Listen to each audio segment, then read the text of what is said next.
In August 1944, the historic walled city of Saint-Malo, the brightest jewel of the emerald coast of Brittany, France, was almost totally destroyed by fire. Of the 865 buildings within the walls, only 182 remained standing and all were damaged to some degree. Philip Beck. It would not have been possible for us to take power or to use it in the ways we have without the radio. Joseph Goebbels.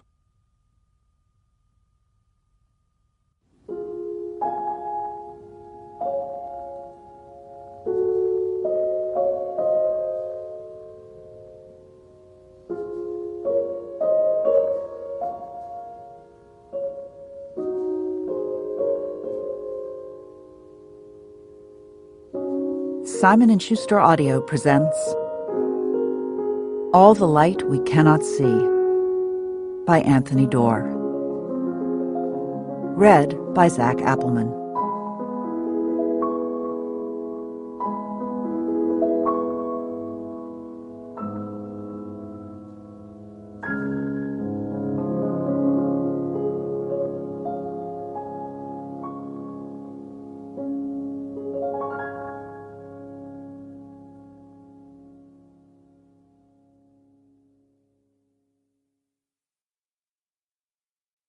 Chapter 0. 7 August 1944.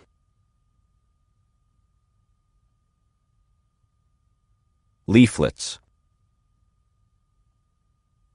At dusk they pour from the sky. They blow across the ramparts, turn cartwheels over rooftops, flutter into ravines between houses. Entire streets swirl with them, flashing white against the cobbles. Urgent message to the inhabitants of this town, they say. Depart immediately to open country. The tide climbs. The moon hangs small and yellow and gibbous. On the rooftops of beachfront hotels to the east, and in the gardens behind them, a half-dozen American artillery units drop incendiary rounds into the mouths of mortars. Bombers.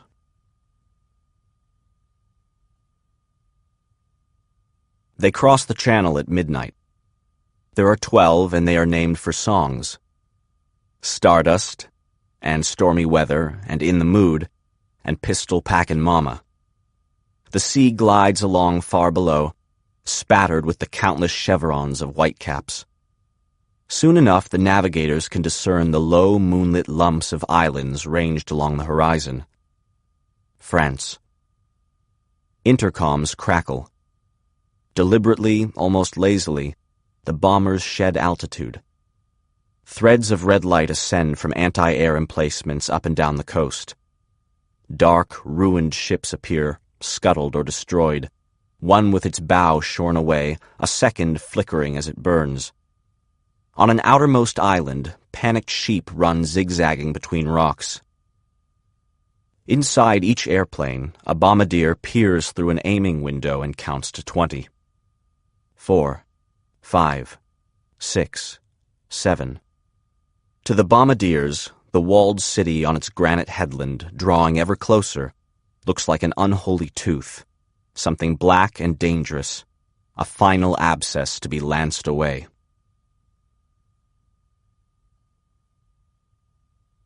The girl. In a corner of the city, inside a tall, narrow house at number 4 Rue Vauberel, on the 6th and highest floor, a sightless 16-year-old named Marie-Laure Leblanc kneels over a low table covered entirely with a model. The model is a miniature of the city she kneels within, and contains scale replicas of the hundreds of houses and shops and hotels within its walls. There's the cathedral with its perforated spire, and the bulky old Château de Saint-Malo, and row after row of seaside mansions studded with chimneys. A slender wooden jetty arcs out from a beach called the Plage du Mall.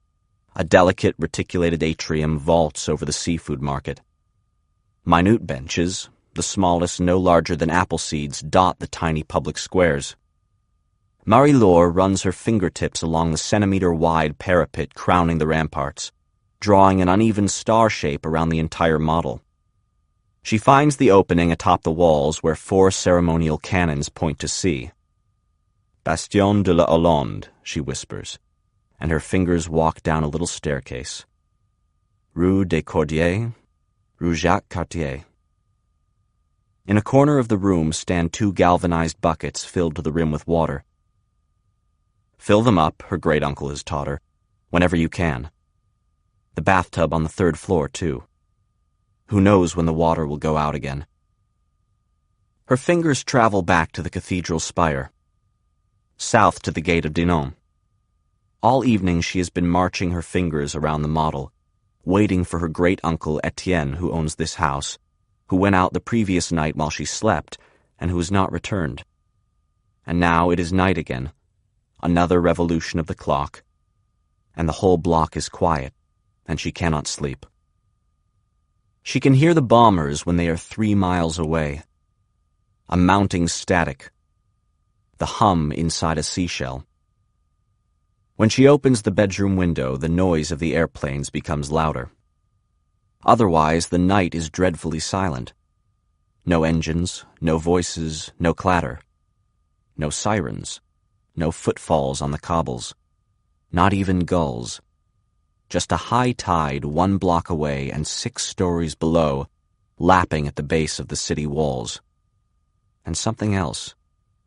Something rattling softly, very close. She eases open the left-hand shutter and runs her fingers up the slats of the right. A sheet of paper has lodged there. She holds it to her nose.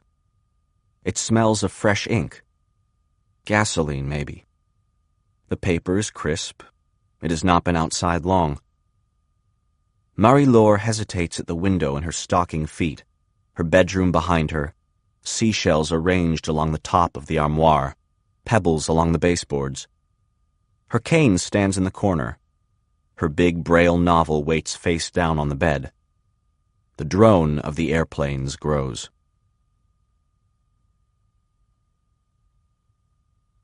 The boy. 5 streets to the north, a white-haired 18-year-old German private named Werner Pfennig wakes to a faint staccato hum. Little more than a purr. Flies tapping at a far-off window pane. Where is he? The sweet, slightly chemical scent of gun oil. The raw wood of newly constructed shell crates. The mothballed odor of old bedspreads. He's in the hotel. Of course. L'Hôtel des Abeilles, the Hotel of Bees. Still night. Still early. From the direction of the sea come whistles and booms. Flak is going up. An anti-air corporal hurries down the corridor, heading for the stairwell. "Get to the cellar," he calls over his shoulder, and Werner switches on his field light, rolls his blanket into his duffel, and starts down the hall. Not so long ago, the Hotel of Bees was a cheerful address, with bright blue shutters on its facade, and oysters on ice in its café, and Breton waiters in bow ties polishing glasses behind its bar. It offered 21 guest rooms, commanding sea views, and a lobby fireplace as big as a truck. Parisians on weekend holidays would drink aperitifs here, and before them the occasional emissary from the Republic. Ministers and vice-ministers, and abbots and admirals, and in the centuries before them, wind-burned corsairs, killers, plunderers, raiders, seamen. Before that, before it was ever a hotel at all, 5 full centuries ago, it was the home of a wealthy privateer who gave up raiding ships to study bees in the pastures outside Saint-Malo, scribbling in notebooks and eating honey straight from the combs. The crests above the door lintels still have bumblebees carved into the oak. The ivy-covered fountain in the courtyard is shaped like a hive. Werner's favorites are 5 faded frescoes on the ceilings of the grandest upper rooms, where bees as big as children float against blue backdrops, big lazy drones and workers with diaphanous wings where, above a hexagonal bathtub, A single 9-foot-long queen with multiple eyes and a golden-furred abdomen curls across the ceiling. Over the past 4 weeks, the hotel has become something else. A fortress. A detachment of Austrian anti-airmen has boarded up every window, overturned every bed. They've reinforced the entrance, packed the stairwells with crates of artillery shells. The hotel's 4th floor, where garden rooms with French balconies open directly onto the ramparts, has become home to an aging high-velocity anti-air gun called an 88 that can fire 21.5-pound shells 9 miles. Her Majesty, the Austrians call their cannon. And for the past week, these men have tended to it the way worker bees might tend to a queen. They've fed her oils, repainted her barrels, lubricated her wheels.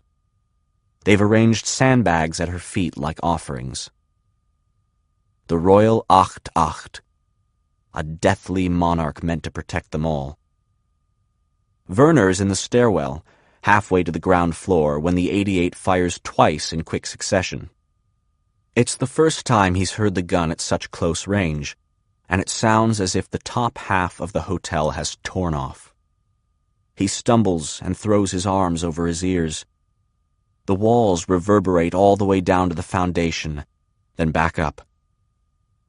Werner can hear Austrians 2 floors up scrambling, reloading, and receding screams of both shells as they hurtle above the ocean, already 2 or 3 miles away. One of the soldiers, he realizes, is singing. Or maybe it's more than one. Maybe they are all singing. 8 Luftwaffe men, none of whom will survive the hour, singing a love song to their queen. Werner chases the beam of his field light through the lobby. The big gun detonates a 3rd time, and glass shatters somewhere close by, and torrents of soot rattle down the chimney, and the walls of the hotel toll like a struck bell. Werner worries that the sound will knock the teeth from his gums. He drags open the cellar door and pauses a moment, vision swimming. "This is it?" he asks. "They're really coming?" But who is there to answer?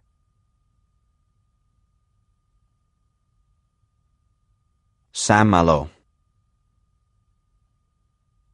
Up and down the lanes, the last unevacuated townspeople wake, groan, sigh. Spinsters, prostitutes, men over 60.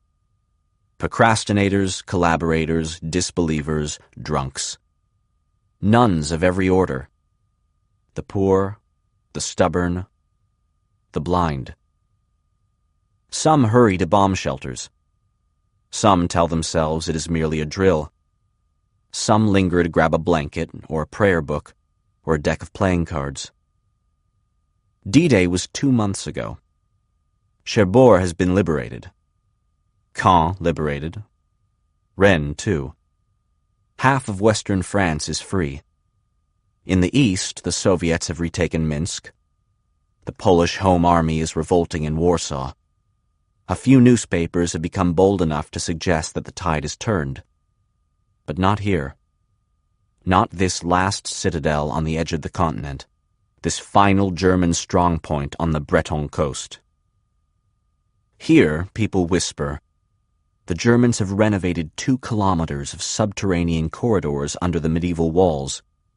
They have built new defenses, new conduits, new escape routes, underground complexes of bewildering intricacy. Beneath the peninsular fort of La Cité, across the river from the old city, there are rooms of bandages, rooms of ammunition, even an underground hospital, or so it is believed. There is air conditioning. A 200,000-liter water tank, a direct line to Berlin. There are flame-throwing booby traps, a net of pillboxes with periscopic sights. They have stockpiled enough ordnance to spray shells into the sea all day, every day, for a year. Here, they whisper, are 1,000 Germans ready to die. Or 5,000. Maybe more. Saint-Malo. Water surrounds the city on 4 sides. Its link to the rest of France is tenuous, a causeway, a bridge, a spit of sand. We are Malouin first, say the people of Saint-Malo. Breton next. French, if there's anything left over. In stormy light, its granite glows blue. At the highest tides, the sea creeps into basements at the very center of town. At the lowest tides, the barnacled ribs of 1,000 shipwrecks stick out above the sea. For 3,000 years, this little promontory has known sieges, but never like this. A grandmother lifts a fussy toddler to her chest. A drunk, urinating in an alley outside Saint-Servais, a mile away, plucks a sheet of paper from a hedge. Urgent message to the inhabitants of this town, it says. Depart immediately to open country. Anti-air batteries flash on the outer islands, and the big German guns inside the old city send another round of shells howling over the sea. And 380 Frenchmen imprisoned on an island fortress called National, a quarter-mile off the beach, huddle in a moonlit courtyard peering up. 4 years of occupation, and the roar of oncoming bombers is the roar of what? Deliverance? Extirpation? The clack-clack of small arms fire. The gravelly snare drums of flak. A dozen pigeons roosting on the cathedral spire cataract down its length and wheel out over the sea.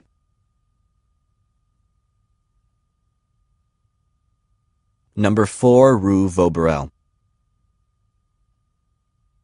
Marie-Laure Leblanc stands alone in her bedroom, smelling a leaflet she cannot read. Sirens wail. She closes the shutters and relatches the window. Every second the airplanes draw closer. Every second is a second lost. She should be rushing downstairs. She should be making for the corner of the kitchen where a little trapdoor opens into a cellar full of dust and mouse-chewed rugs and ancient trunks long unopened. Instead, she returns to the table at the foot of the bed and kneels beside the model of the city. Again her fingers find the outer ramparts, the Bastion de la Hollande, the little staircase leading down. In this window, right here in the real city, a woman beats her rug every Sunday. From this window here, a boy once yelled, "Watch where you're going! Are you blind?" The window panes rattle in their housings. The anti-air guns unleash another volley. The earth rotates just a bit farther. Beneath her fingertips, the miniature Rue d'Estrée intersects the miniature Rue Vauberel. Her fingers turn right. They skim doorways. 1, 2, 3, 4. How many times has she done this? Number 4. The tall, derelict bird's nest of a house owned by her great-uncle Etienne, where she has lived for 4 years, where she kneels on the 6th floor alone as a dozen American bombers roar toward her. She presses inward on the tiny front door, and a hidden catch releases, and the little house lifts up and out of the model. In her hands, it's about the size of one of her father's cigarette boxes. Now the bombers are so close that the floor starts to throb under her knees. Out in the hall, the crystal pendants of the chandelier suspended above the stairwell chime. Marie-Laure twists the chimney of the miniature house 90 degrees. Then she slides off 3 wooden panels that make up its roof and turns it over. A stone drops into her palm. It's cold, the size of a pigeon's egg, the shape of a teardrop. Marie-Laure clutches the tiny house in one hand and the stone in the other. The room feels flimsy, tenuous. Giant fingertips seem about to punch through its walls. "Papa?" she whispers.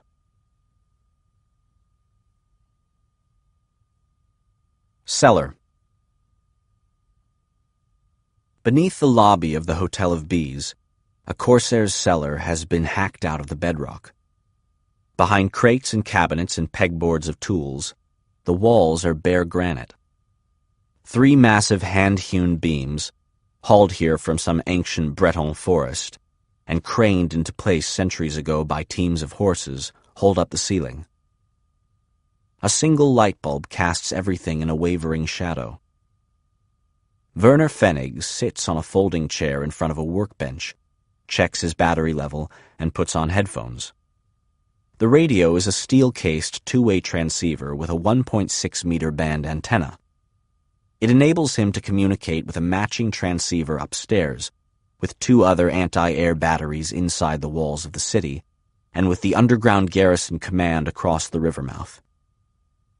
The transceiver hums as it warms. A spotter reads coordinates into the headpiece, and an artilleryman repeats them back. Werner rubs his eyes.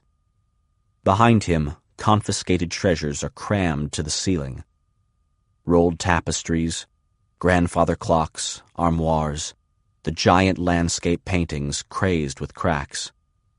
On a shelf opposite Werner sit 8 or 9 plaster heads, the purpose of which he cannot guess. The massive staff sergeant, Frank Folkheimer, comes down the narrow wooden stairs and ducks his head beneath the beams.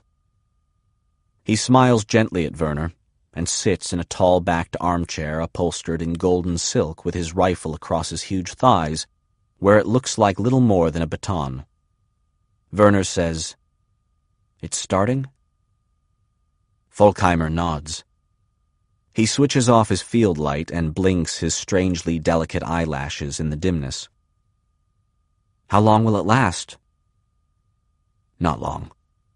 We'll be safe down here." The engineer, Bernd, comes last. He is a little man with mousy hair and misaligned pupils. He closes the cellar door behind him and bars it, and sits halfway down the wooden staircase with a damp look on his face. Fear or grit? It's hard to say. With the door shut, the sound of the siren softens. Above them, the ceiling bulb flickers. Water, thinks Werner. I forgot water. A second anti-air battery fires from a distant corner of the city, and then the 88 upstairs goes again, stentorian, deadly, and Werner listens to the shells scream into the sky. Cascades of dust hiss out of the ceiling. Through his headphones, Werner can hear the Austrians upstairs still singing. Oft Wulda, das scheint die Sonne a so gulda. Folkheimer picks sleepily at a stain on his trousers. Bernd blows into his cupped hands. The transceiver crackles with wind speeds, air pressure, trajectories. Werner thinks of home. Frau Elena, bent over his little shoes, double knotting each lace. Stars wheeling past a dormer window. His little sister, Jutta, with a quilt around her shoulders, and a radio earpiece trailing from her left ear. 4 stories up, the Austrians clap another shell into the smoking breech of the 88, and double-check the traverse and clamp their ears as the gun discharges. But down here, Werner hears only the radio voices of his childhood.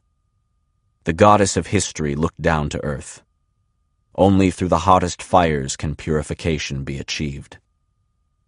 He sees a forest of dying sunflowers. He sees a flock of blackbirds explode out of a tree.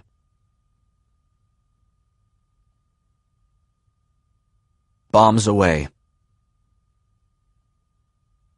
17, 18, 19, 20. Now the sea races beneath the aiming windows. Now rooftops. 2 smaller aircraft line the corridor with smoke, and the lead bomber salvos its payload, and 11 others follow suit. The bombs fall diagonally. The bombers rise and scramble. The underside of the sky goes black with flecks. Marie-Laure's great-uncle, locked with several hundred others inside the gates of Fort National, a quarter-mile offshore, squints up and thinks, locusts. And an Old Testament proverb comes back to him from some cobwebbed hours of parish school. The locusts have no king, yet all of them go out in ranks. A demonic horde. Upended sacks of beans, 100 broken rosaries. There are 1,000 metaphors, and all of them are inadequate. 40 bombs per aircraft, 480 altogether. 72,000 pounds of explosives. An avalanche descends onto the city. A hurricane. Teacups drift off shelves. Paintings slip off nails. In another quarter second, the sirens are inaudible. Everything is inaudible. The roar becomes loud enough to separate membranes in the middle ear. The anti-air guns let fly their final shells. 12 bombers fold back unharmed into the blue night. On the 6th floor of number 4 Rue Vauberel, Marie-Laure crawls beneath her bed and clamps the stone and little model house to her chest. In the cellar beneath the Hotel of Bees, the single bulb in the ceiling winks out.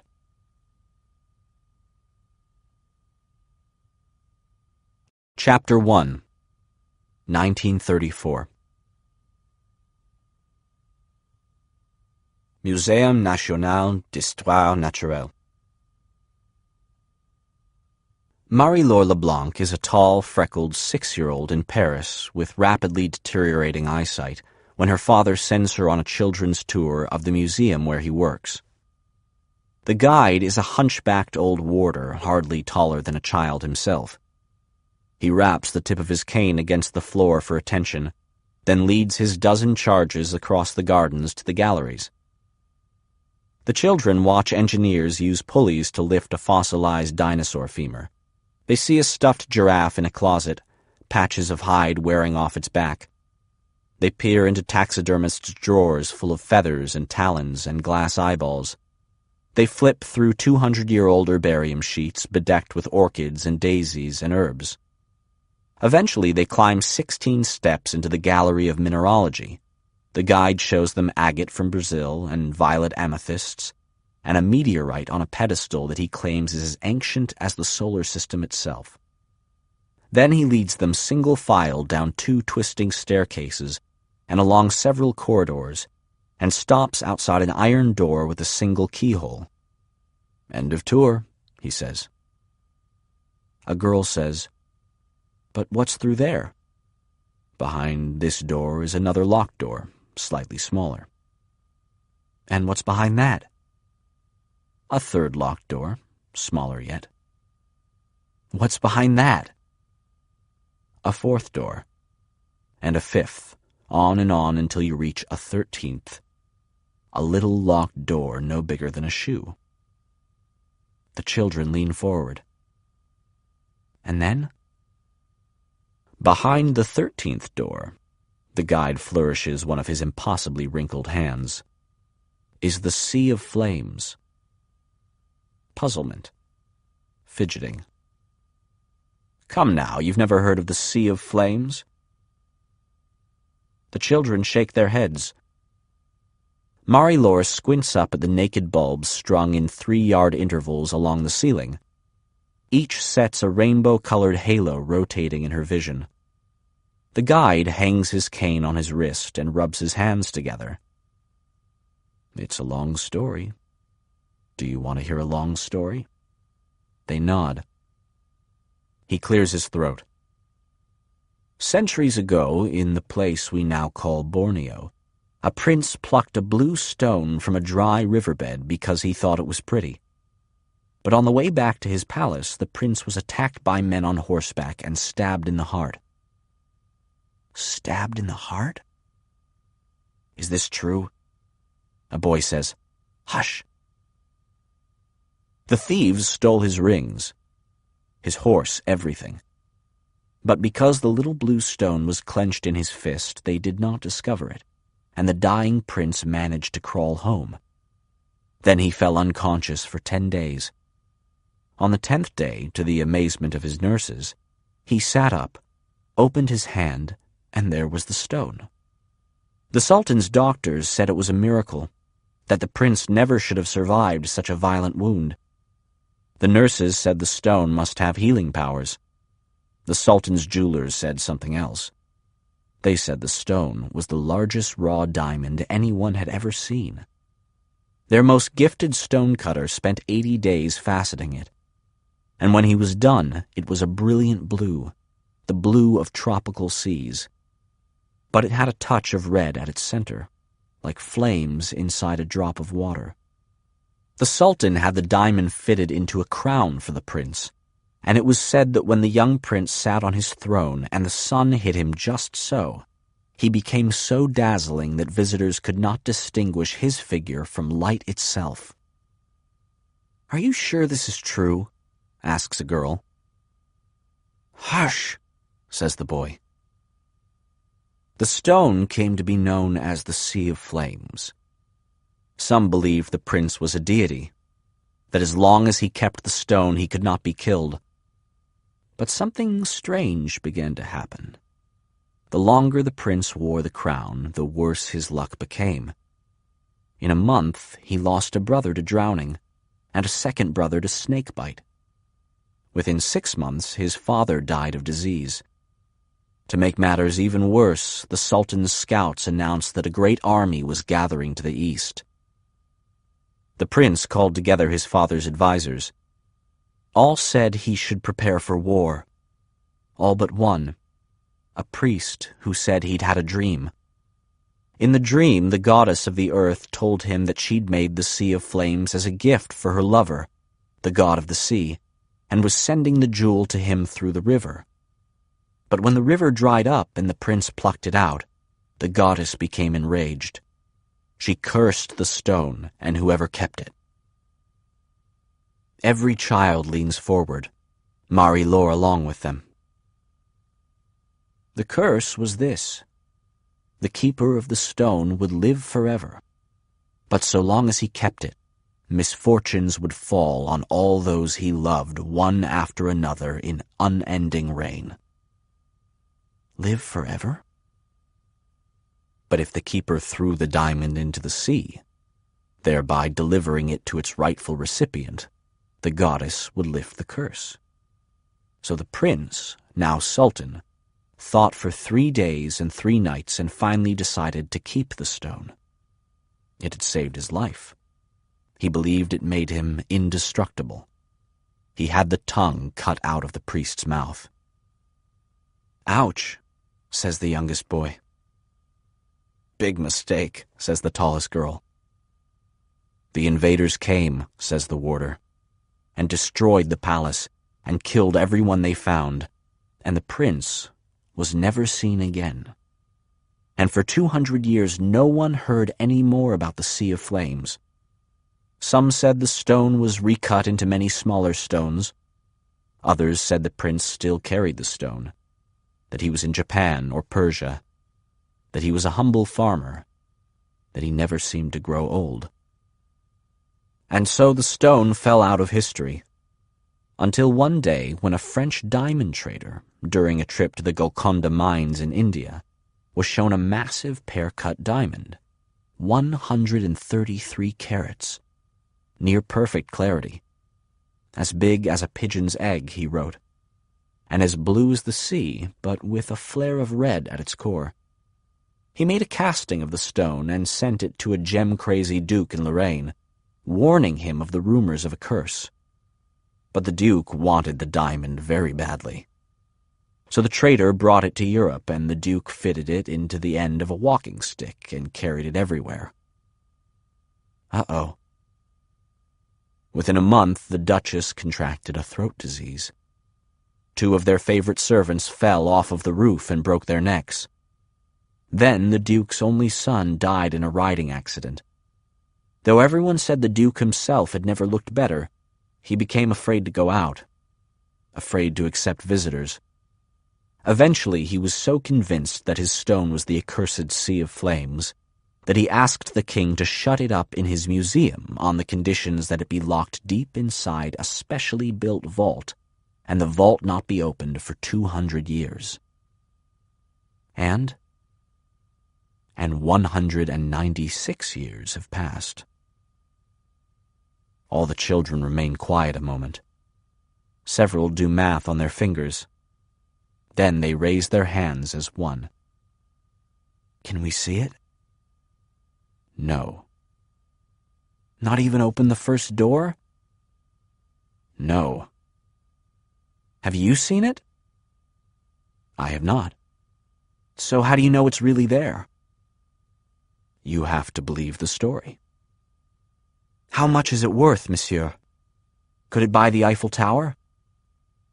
A diamond that large and rare could, in all likelihood, buy 5 Eiffel Towers. Gasps. Are all those doors to keep thieves from getting in? Maybe, the guide says and winks. They're there to keep the curse from getting out. The children fall quiet. 2 or 3 take a step back. Marie-Laure takes off her eyeglasses and the world goes shapeless. Why not, she asks, just take the diamond and throw it into the sea? The warder looks at her. The other children look at her. When is the last time, one of the older boys says, you saw someone throw 5 Eiffel Towers into the sea? There's laughter. Marie-Laure frowns. It is just an iron door with a brass keyhole. The tour ends and the children disperse, and Marie-Laure is reinstalled in the grand gallery with her father. He straightens her glasses on her nose and plucks a leaf from her hair. Did you have fun, ma chérie? A little brown house sparrow swoops out of the rafters and lands on the tiles in front of her. Marie-Laure holds out an open palm. The sparrow tilts his head, considering. Then it flaps away. 1 month later, she is blind.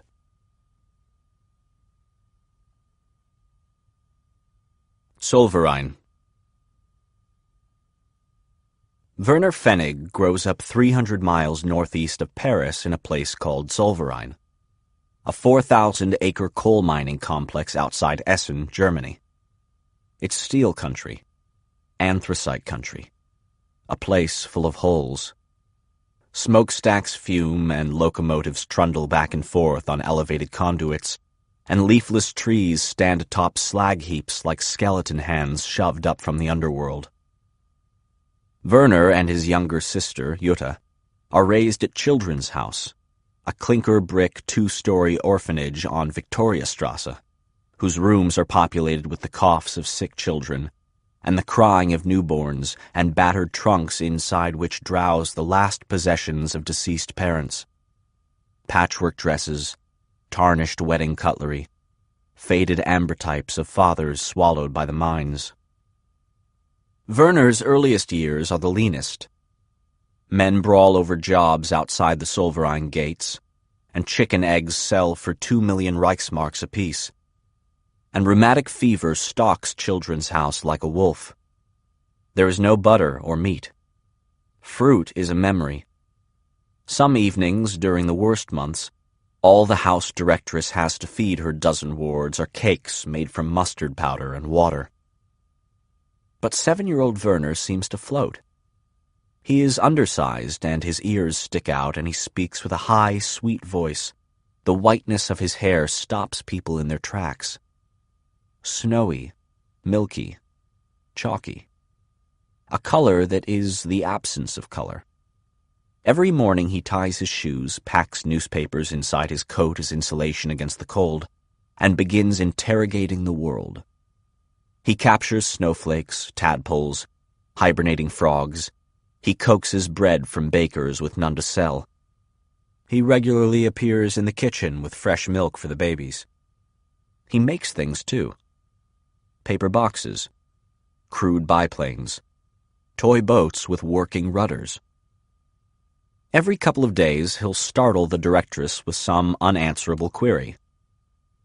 Why do we get hiccups, Frau Elena? Or, if the moon is so big, Frau Elena, how come it looks so little? Or, Frau Elena, does a bee know it's going to die if it stings somebody? Frau Elena is a Protestant nun from Alsace who is more fond of children than of supervision.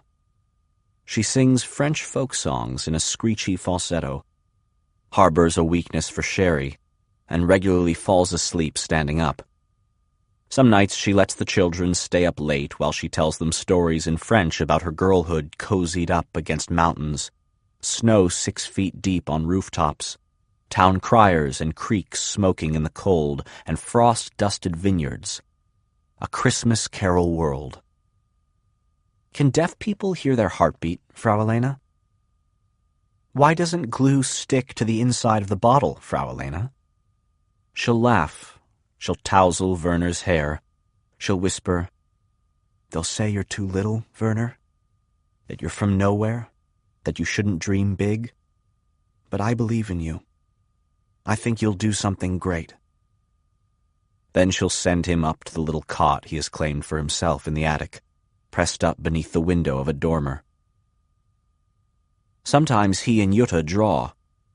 His sister sneaks up to Werner's cot, and together they lie on their stomachs and pass a single pencil back and forth.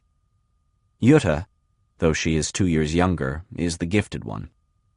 She loves most of all to draw Paris, a city she has seen in exactly one photograph, on the back cover of one of Frau Elena's romance novels. Mansard roofs, hazy apartment blocks, the iron lattice of a distant tower. She draws twisting white skyscrapers, complicated bridges, flocks of figures beside a river. Other days, in the hours after lessons, Werner tows his little sister through the mine complex in a wagon he has assembled from cast-off parts. They rattle down the long gravel lanes, past pit cottages and trash barrel fires, past laid-off miners squatting all day on upturned crates, motionless as statues. One wheel regularly clunks off, and Werner crouches patiently beside it, threading back the bolts. All around them, the figures of second-shift workers shuffle into warehouses while first-shift workers shuffle home, hunched, hungry, blue-nosed, their faces like black skulls beneath their helmets. "Hello," Werner will chirp. "Good afternoon." But the miners usually hobble past without replying, perhaps without even seeing him, their eyes on the muck, the economic collapse of Germany looming over them like the severe geometry of the mills. Werner and Jutta sift through glistening piles of black dust. They clamber up mountains of rusting machines. They tear berries out of brambles and dandelions out of fields. Sometimes they manage to find potato peels or carrot greens in the trash bins. Other afternoons they collect paper to draw on, or old toothpaste tubes from which the last dregs can be squeezed out and dried into chalk. Once in a while, Werner tows Jutta as far as the entrance to Pit 9, the largest of the mines, wrapped in noise, lit like the pilot at the center of a gas furnace. A 5-story coal elevator crouched over it, cables swinging, hammers banging, men shouting, an entire mapful of pleated and corrugated industry stretching into the distance on all sides, and they watch the coal cars trundling up from the earth and the miners spilling out of the warehouses with their lunch pails toward the mouth of the elevator, like insects toward a lighted trap. "Down there," Werner whispers to his sister, "that's where Father died." And as night falls, Werner pulls little Jutta wordlessly back through the close-set neighborhoods of Solverein, 2 snowy-haired children in a bottomland of soot, bearing their paltry treasures to Victoriastrasse 3, where Frau Elena stares into the coal stove singing a French lullaby in a tired voice, one toddler yanking her apron strings, while another howls in her arms.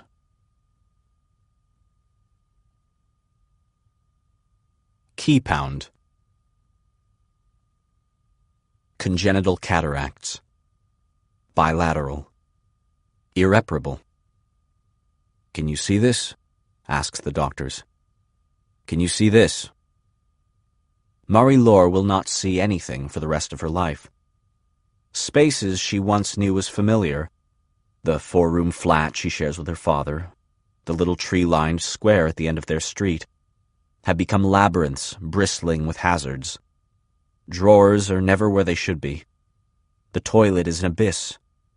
A glass of water is too near, too far. Her fingers too big, always too big. What is blindness? Where there should be a wall, her hands find nothing. Where there should be nothing, a table leg gouges her shin. Cars growl in the streets. Leaves whisper in the sky. Blood rustles through her inner ears. In the stairwell, in the kitchen, even beside her bed, grown-up voices speak of despair. Poor child. Poor Monsieur Leblanc. Hasn't had an easy road, you know. His father dead in the war, his wife dead in childbirth, and now this? Like they're cursed. Look at her. Look at him. He ought to send her away. Those are months of bruises and wretchedness. Rooms pitching like sailboats, half-open doors striking Marie-Laure's face. Her only sanctuary is in bed, the hem of her quilt at her chin, while her father smokes another cigarette in the chair beside her, whittling away at one of his tiny models, his little hammer going tap, tap, tap, his little square of sandpaper making a rhythmic, soothing rasp. The despair doesn't last. Marie-Laure is too young and her father is too patient. There are, he assures her, no such things as curses. There is luck, maybe, bad or good. A slight inclination of each day toward success or failure, but no curses. 6 mornings a week he wakes her before dawn, and she holds her arms in the air while he dresses her. Stockings, dress, sweater. If there's time, he makes her try to knot her shoes herself. Then they drink a cup of coffee together in the kitchen. Hot, strong, as much sugar as she wants. At 6:40 she collects her white cane from the corner, loops a finger through the back of her father's belt, and follows him down 3 flights and up 6 blocks to the museum. He unlocks entrance number 2 at 7 sharp. Inside are the familiar smells: typewriter ribbons, waxed floors, rock dust. There are the familiar echoes of their footfalls crossing the grand gallery. He greets a night guard, then a warder. Always the same 2 words repeated back. Bonjour, bonjour. 2 lefts, 1 right. Her father's key ring jingles. A lock gives way. A gate swings open. Inside the key pound, inside 6 glass-fronted cabinets, thousands of iron keys hang from the pegs. There are blanks and skeletons, barrel stem keys and Saturn bow keys, elevator keys and cabinet keys, keys as long as Marie-Laure's forearm, and keys shorter than her thumb. Marie-Laure's father is principal locksmith for the National Museum of Natural History. Between the laboratories, warehouses, 4 separate public museums, the menagerie, the greenhouses, the acres of medicinal and decorative gardens in the Jardin des Plantes, and a dozen gates and pavilions, her father estimates there are 12,000 locks in the entire museum complex. No one else knows enough to disagree. All morning he stands at the front of the key pound and distributes keys to employees. Zookeepers coming first, office staff arriving in a rush around 8, technicians and librarians and scientific assistants trooping in next, scientists trickling in last. Everything is numbered and color-coded. Every employee, from custodians to the director, must carry his or her keys at all time. No one is allowed to leave his respective building with keys, and no one is allowed to leave keys on a desk. The museum possesses priceless jade from the 13th century, after all, and canvasite from India, and rhodochrosite from Colorado. Behind a lock her father has designed sits a Florentine dispensary bowl carved from lapis lazuli that specialists travel 1,000 miles every year to examine. Her father quizzes her. Vault key or padlock key, Marie? Cupboard key or deadbolt key? He tests her on the locations of displays, on the contents of cabinets. He is continually placing some unexpected thing into her hands. A light bulb, a fossilized fish, a flamingo feather. For an hour each morning, even Sundays, he makes her sit over a Braille workbook. A is 1 dot in the upper corner. B is 2 dots in a vertical line. Jean goes to the baker. Jean goes to the cheese maker. In the afternoons, he takes her on his rounds. He oils latches, repairs cabinets, polishes escutcheons. He leads her down hallway after hallway into gallery after gallery. Narrow corridors open into immense libraries. Glass doors give way to hothouses overflowing with the smells of humus, wet newspaper, and lobelia. There are carpenters' shops, taxidermists' studios, acres of shelves and specimen drawers, whole museums within the museum. Some afternoons he leaves Marie-Laure in the laboratory of Dr. Giffard, an aging mollusk expert whose beard smells permanently of damp wool. Dr. Giffard will stop whatever he is doing and open a bottle of Malbec, and tell Marie-Laure in his whispery voice about the reefs he visited as a young man. The Seychelles, Belize, Zanzibar. He calls her Laurette. He eats a roasted duck every day at 3 p.m. His mind accommodates a seemingly inexhaustible catalogue of Latin binomial names. On the back wall of Dr. Giffard's lab are cabinets that contain more drawers than she can count, and he lets her open them one after another and hold seashells in her hands. Whelks, olives, imperial volutes from Thailand, spider conchs from Polynesia. The museum possesses more than 10,000 specimens, over half the known species in the world, and Marie-Laure gets to handle most of them. Now that shell, Laurette, belonged to a violet sea snail, a blind snail that lives its whole life on the surface of the sea. As soon as it is released into the ocean, it agitates the water to make bubbles and binds those bubbles with mucus and builds a raft. Then it blows around, feeding on whatever floating aquatic invertebrates it encounters. But if it ever loses its raft, it will sink and die. A carinaria shell is simultaneously light and heavy, hard and soft, smooth and rough. The murex Dr. Giffard keeps on his desk can entertain her for a half hour. The hollow spines, the ridged whorls, the deep entrance. It's a forest of spikes and caves and textures. It's a kingdom. Her hands move ceaselessly, gathering, probing, testing. The breast feathers of a stuffed and mounted chickadee are impossibly soft, its beak as sharp as a needle. The pollen at the tips of tulip anthers is not so much powder as it is tiny balls of oil. To really touch something, she is learning, the bark of a sycamore tree in the gardens, a pinned stag beetle in the Department of Etymology, the exquisitely polished interior of a scallop shell in Dr. Giffard's workshop, is to love it. At home in the evenings, her father stows their shoes in the same cubby, hangs their coats on the same hooks. Marie-Laure crosses 6 evenly spaced friction strips on the kitchen tiles to reach the table.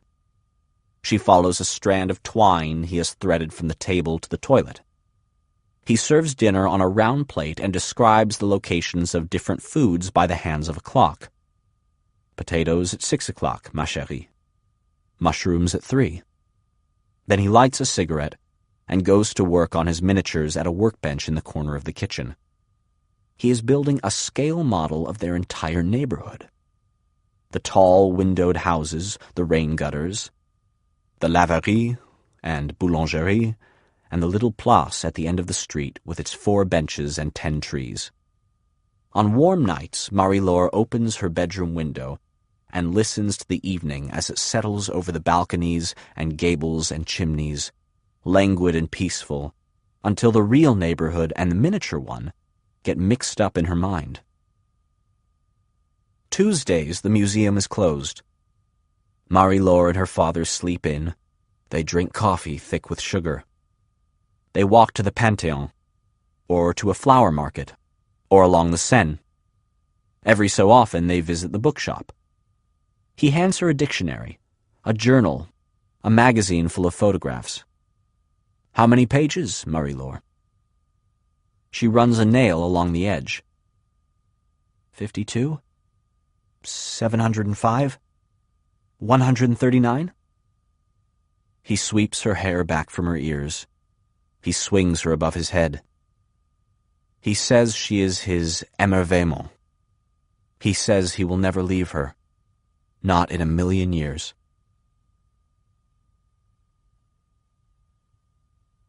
Radio. Werner is 8 years old and ferreting about in the refuse behind a storage shed when he discovers what looks like a large spool of thread. It consists of a wire-wrapped cylinder sandwiched between 2 discs of pine wood. 3 frayed electrical leads sprout from the top. One has a small earphone dangling from its end. Jutta, 6 years old, with a round face and a mashed cumulus of white hair, crouches beside her brother. "What is that?" "I think," Werner says, feeling as though some cupboard in the sky has just opened, "we just found a radio." Until now, he has seen radios only in glimpses. A big cabinet wireless through the lace curtains of an official's house, a portable unit in a miner's dormitory, another in the church refectory. He has never touched one. He and Jutta smuggle the device back to Victoriastrasse 3 and appraise it beneath an electric lamp. They wipe it clean, untangle the snarl of wires, wash mud out of the earphone. It does not work. Other children come and stand over them and marvel, then gradually lose interest and conclude it is hopeless. But Werner carries the receiver up to his attic dormer and studies it for hours. He disconnects everything that will disconnect. He lays its parts out on the floor and holds them one by one to the light. 3 weeks after finding the device on a sun-gilded afternoon, when perhaps every other child in Solverein is outdoors, he notices that the longest wire, a slender filament coiled hundreds of times around the central cylinder, has several small breaks in it. Slowly, meticulously, he unwraps the coil, carries the entire looped mess downstairs, and calls Jutta inside to hold the pieces for him while he splices the breaks.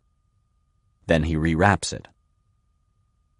"Now let's try," he whispers, and presses the earphone against his ear, and runs what he has decided must be the tuning pin back and forth along the coil. He hears a fizz of static. Then, from somewhere deep inside the earpiece, a stream of consonants issues forth. Werner's heart pauses. The voice seems to echo in the architecture of his head. The sound fades as quickly as it came. He shifts the pin a quarter inch. More static. Another quarter inch. Nothing. In the kitchen, Frau Elena kneads bread. Boys shout in the alley. Werner guides the tuning pin back and forth. Static. Static. He is about to hand the earphone to Jutta when, clear and unblemished, about halfway down the coil, he hears the quick, drastic strikes of a bow dashing across the strings of a violin. He tries to hold the pin perfectly still. A second violin joins the first. Jutta drags herself closer. She watches her brother with outsized eyes. A piano chases the violins. Then woodwinds. The strings sprint, woodwinds fluttering behind. More instruments join in. Flutes? Harps? The song races, seems to loop back over itself. "Werner?" Jutta whispers. He blinks. He has to swallow back tears. The parlor looks the same as it always has. 2 cribs beneath 2 Latin crosses, dust floating in the open mouth of the stove, a dozen layers of paint peeling off the baseboards, a needlepoint of Frau Elena's snowy Alsatian village above the sink. Yet now there is music, as if, inside Werner's head, an infinitesimal orchestra has stirred to life. The room seems to fall into a slow spin. His sister says his name more urgently, and he presses the earphone to his sister's ear. "Music," she says. He holds the pin as stock still as he can. The signal is weak enough that, though the earphone is 6 inches away, he can't hear any trace of the song. But he watches his sister's face, motionless except for her eyelids, and in the kitchen Frau Elena holds her flour-whitened hands in the air and cocks her head, studying Werner, and 2 older boys rush in and stop, sensing some change in the air, and the little radio with its 4 terminals and trailing aerial sits motionless on the floor between them all, like a miracle.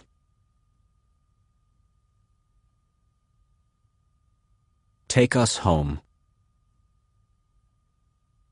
Usually, Marie-Laure can solve the wooden puzzle boxes her father creates for her birthdays. Often they are shaped like houses and contain some hidden trinket. Opening them involves a cunning series of steps. Find a seam with your fingernails, slide the bottom to the right, detach a side rail, remove a hidden key from inside the rail, unlock the top, and discover a bracelet inside. For her 7th birthday, a tiny wooden chalet stands in the center of the kitchen table where the sugar bowl ought to be. She slides a hidden drawer out of the base, finds a hidden compartment beneath the drawer, takes out a wooden key, and slots the key inside the chimney. Inside waits a square of Swiss chocolate. 4 minutes, says her father, laughing. I'll have to work harder next year. For a long time, though, unlike his puzzle boxes, the model of their neighborhood makes little sense to her. It is not like the real world. The miniature intersection of Rue de Mirbel and Rue Monge, for example, just a block from their apartment, is nothing like the real intersection. The real one presents an amphitheater of noise and fragrance. In the fall it smells of traffic and castor oil, bread from the bakery, camphor from Avant's pharmacy, delphiniums and sweet peas and roses from the flower stand. On winter days it swims with the odor of roasting chestnuts. On summer evenings it becomes slow and drowsy, full of sleepy conversations and the scraping of heavy iron chairs. But her father's model of the same intersection smells only of dried glue and sawdust. Its streets are empty, its pavements static. To her fingers it serves as little more than a tiny and insufficient facsimile. He persists in asking Marie-Laure to run her fingers over it, to recognize different houses, the angles of streets.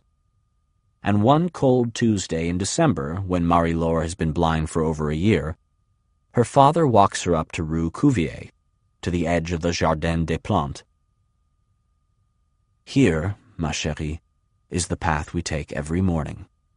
Through the cedars up ahead is the Grand Gallery. I know, Papa. He picks her up and spins her around 3 times. Now, he says, you're going to take us home. Her mouth drops open. I want you to think of the model, Marie. But I can't possibly. I'm 1 step behind you. I won't let anything happen. You have your cane. You know where you are. I do not. You do. Exasperation. She cannot even say if the gardens are ahead or behind. Calm yourself, Marie. 1 centimeter at a time. It's far, Papa. 6 blocks at least. 6 blocks is exactly right. Use logic. Which way should we go first? The world pivots and rumbles. Crows shout. Brakes hiss. Someone to her left bangs something metal with what might be a hammer. She shuffles forward until the tip of her cane floats in space. The edge of a curb? A pond? A staircase? A cliff? She turns 90 degrees. 3 steps forward. Now her cane finds the base of a wall. Papa? I'm here. 6 paces, 7 paces, 8. A roar of noise. An exterminator just leaving a house, pump bellowing, overtakes them.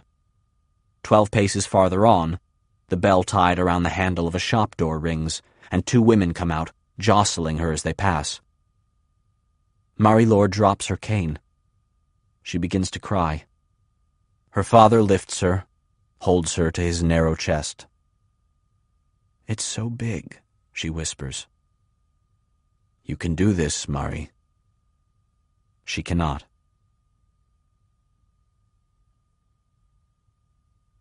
Something Rising. While the other children play hopscotch in the alley or swim in the canal, Werner sits alone in his upstairs dormer experimenting with the radio receiver. In a week, he can dismantle and rebuild it with his eyes closed. Capacitor, inductor, tuning coil, earpiece. One wire goes to ground, the other to sky. Nothing he's encountered before has made so much sense. He harvests parts from supply sheds, snips of copper wire, screws, a bent screwdriver. He charms the druggist's wife into giving him a broken earphone. He salvages a solenoid from a discarded doorbell, solders it to a resistor, and makes a loudspeaker. Within a month, he manages to redesign the receiver entirely, adding new parts here and there and connecting it to a power source. Every evening he carries his radio downstairs, and Frau Elena lets her wards listen for an hour. They tune into newscasts, concerts, operas, national choirs, folk shows, a dozen children in a semicircle on the furniture, Frau Elena among them, hardly more substantial than a child herself. "We live in exciting times," says the radio.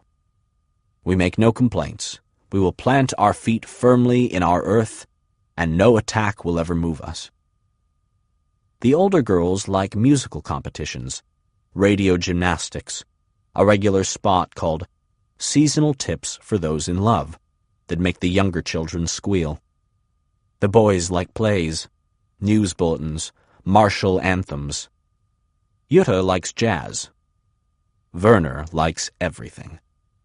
Violins, horns, drums, speeches, a mouth against a microphone in some faraway yet simultaneous evening. The sorcery of it holds him rapt. "Is it any wonder," asks the radio, "that courage, confidence, and optimism in growing measure fill the German people? Is not the flame of a new faith rising from this sacrificial readiness?" Indeed, it does seem to Werner, as the weeks go by, that something new is rising. Mine production increases. Unemployment drops. Meat appears at Sunday supper. Lamb, pork, wieners, extravagances unheard of a year before. Frau Elena buys a new couch upholstered in orange corduroy, and a range with burners in black rings. 3 new Bibles arrive from the consistory in Berlin. A laundry boiler is delivered to the back door. Werner gets new trousers. Jutta gets her own pair of shoes. Working telephones ring in the houses of neighbors. One afternoon, on the walk home from school, Werner stops outside the drugstore and presses his nose to a tall window.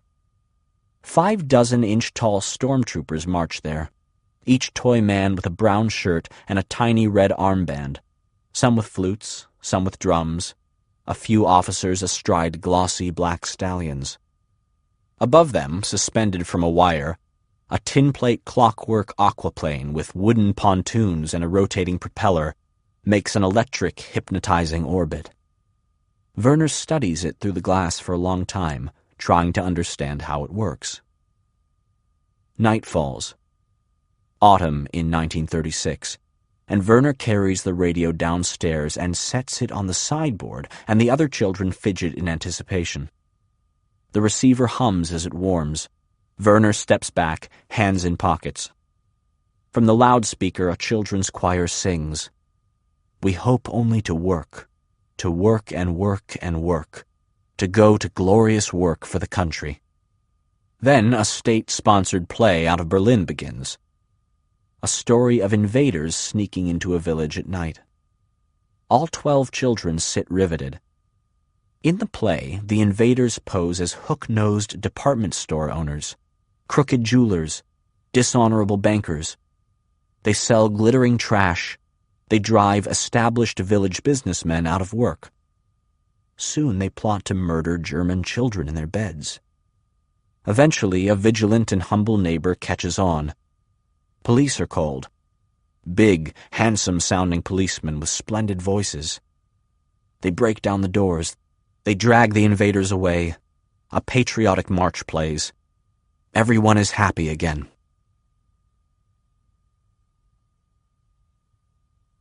Light. Tuesday after Tuesday, she fails. She leads her father on 6-block detours that leave her angry and frustrated, and farther from home than when they started. But in the winter of her 8th year, to Marie-Laure's surprise, she begins to get it right. She runs her fingers over the model in their kitchen, counting miniature benches, trees, lampposts, doorways. Every day some new detail emerges. Each storm drain, park bench, and hydrant in the model has its counterpart in the real world. Marie-Laure brings her father closer to home before making a mistake.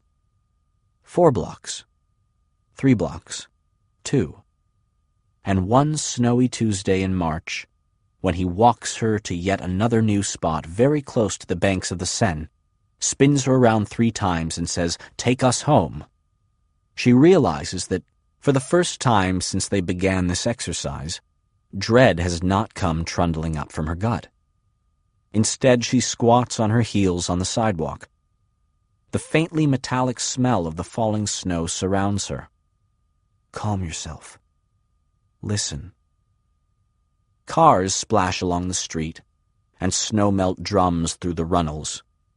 She can hear snowflakes tick and patter through the trees. She can smell the cedars in the Jardin des Plantes, a quarter mile away. Here, the metro hurtles beneath the sidewalk. That's the Quai Saint-Bernard. Here the sky opens up and she hears the clacking of branches. That's the narrow stripe of gardens behind the Gallery of Paleontology. This, she realizes, must be the corner of the quay and the Rue Cuvier. 6 blocks, 40 buildings, 10 tiny trees in a square. This street intersects this street intersects this street, 1 centimeter at a time. Her father stirs the keys in his pockets. Ahead loom the tall, grand houses that flank the gardens, reflecting sound. She says, "We go left." They start up the length of the Rue Cuvier. A trio of airborne ducks threads toward them, flapping their wings in synchrony, making for the Seine. And as the birds rush overhead, she imagines she can feel the light settling over their wings, striking each individual feather. Left on Rue Linné. Right on Rue d'Aubenton. 3 storm drains, 4 storm drains, 5.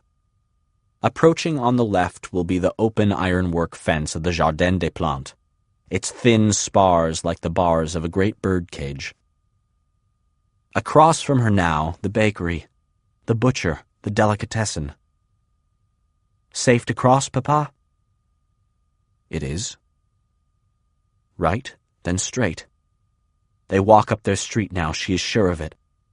1 step behind her, her father tilts his head up and gives the sky a huge smile. Marie-Laure knows this even though her back is to him, even though he says nothing, even though she is blind. Papa's thick hair is wet from the snow and standing in a dozen angles off his head, and his scarf is draped asymmetrically over his shoulders, and he's beaming up at the falling snow. They are halfway up the Rue des Patriarches. They are outside their building. Marie-Laure finds the trunk of the chestnut tree that grows past her 3rd-floor window, its bark beneath her fingers. Old friend. In another half-second, her father's hands are in her armpits, swinging her up, and Marie-Laure listening to this audiobook. I've left you a link in the description so you can do it, at no cost thanks to Audible's 30-day free trial.